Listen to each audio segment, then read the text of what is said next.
Pag-usapan po natin at bigyan ng reaksyon itong isang naratibo na kinakalat ng mga DDS sa social media patungkol nga po sa relasyon ng Marcoses at ng Duterte.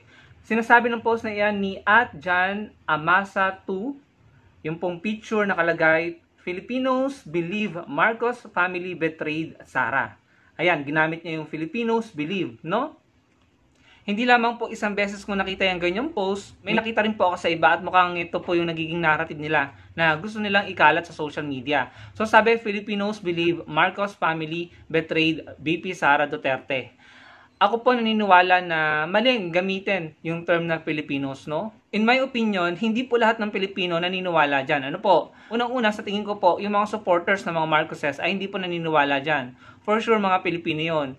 And dun sa mga neutral, no? Sa mga hindi sumusuporta sa mga Duterte or sa Marcoses, I don't think naniniwala sila sa post na ito, no? Ako po personally, bilang kakamping, hindi po ako naniniwala dyan. Ano po?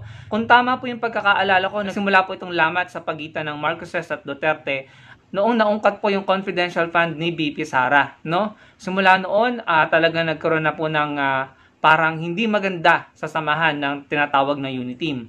And then, nagamit yung salitang tambaluslos, no? Alam naman po natin kung sino pong unang nagsabi ng salitang tambaluslos. I think nauna yung paggamit ng tambaluslos bago pumutok yung issue sa confidential fund. Ano po? And then yung sunod-sunod na rally, tapos sa ibang rally nila, no? Rally ng Maisog, ay nakita po si BP Sara na dumalo or umattend. Considering na yung rally na yon ay may panawagan sa pagre-resign, ano? Ni PBBM. Meron pa nga sa ibang rally na sumisigaw ng kudita at naghihikayat po sa AFP at PNP na mag-withdraw ng suporta sa Pangulo. So, yun po yung nakita natin, ano? Kaya hindi ko magets kung paano na-formulate or paano nabuo sa isipan ng mga DDS yung idea na na-betray po si VP Sara ng pamilyang Marcos, no? So, kung kayo po mga DDS na nanonood nito at sa tingin nyo ay ito po ay may pinanghuhugutan, no? Or may paliwanag kung bakit nyo nasasabi yan, ilagay nyo lang sa comment section below dahil ako po bilang kakamping, no, na pro-government, hindi ko po maintindihan kung bakit nyo nasabi ito. Dahil ang nakikita ko nga po, ang Pangulo ay nagtatrabaho, no? May mga ginagawa naman siya, no? Kaso ang sinasabi nyo, travel lang ng travel, no, party ng party, ano pa, ang dami nilang binatong sa Pangulo. Pero never ko siyang nakita na gumante ng pamemersonal or ng bastusan. Ano po? So, hanggat nakikita ko na ang Pangulo ay nagtatrabaho, nakapokus, siguro kahit merong mga shortcomings, dapat po nating intindihin. Dahil iba naman tong Pangulo ngayon eh. Hindi naman siya yung tipong, alam yon, makikipagbastusan. So, kayo, mga kababayan na nanonood nito, sa palagay niyo po ba valid ito na sabihin na na-betray po ng pamilyang Marcos si VP Sara, no? Yung pong pagre-resign ni VP Sara sa DepEd, hindi po yung kagustuhan ng presidente. At least, yun po yung paniniwala ako. Naniniwala ako na choice yun ni VP Sara. Sabi nga po ng mga DDS, si VP Sara ay kaya magdesisyon para sa sarili niya. So, naniniwala ako na walang kinalaman dito ang presidente, ang first lady, no? Wala rin akong nakikitang dahilan para masabi na yan ay parte ng pagbetray kay VP Sara ng Marcos family. So, mga kababayan, kayo po ang humusga, no? May pinaguhugutan ba ito? Tama ba na sabihin na na-betray ng Marcos family si VP Sara? Considering na nakita naman po natin yung ginagawa ng mga supporter ni VP Sara, ng mga vloggers, no?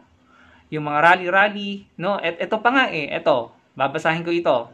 Sabi ni Maricar Serrano, we are inching into July. Nasa mga tao na lang talaga kung kikilos o hindi.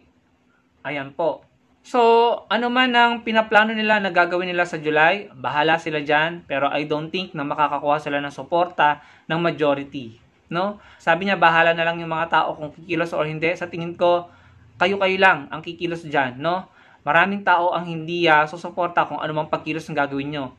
Yan po yung bukang bibig nila ngayon. Sa July mangyayari. Yung, ewan ko kung anong gagawin nila sa July. Ano po? So, sino ba naman nang matutuwa na may mga ganyang kayong plano, naratibo, no? Hindi namin alam kung anong gagawin nyo. Sino matutuwa na may nananawagan sa inyo ng kudita, ng resignation ng presidente?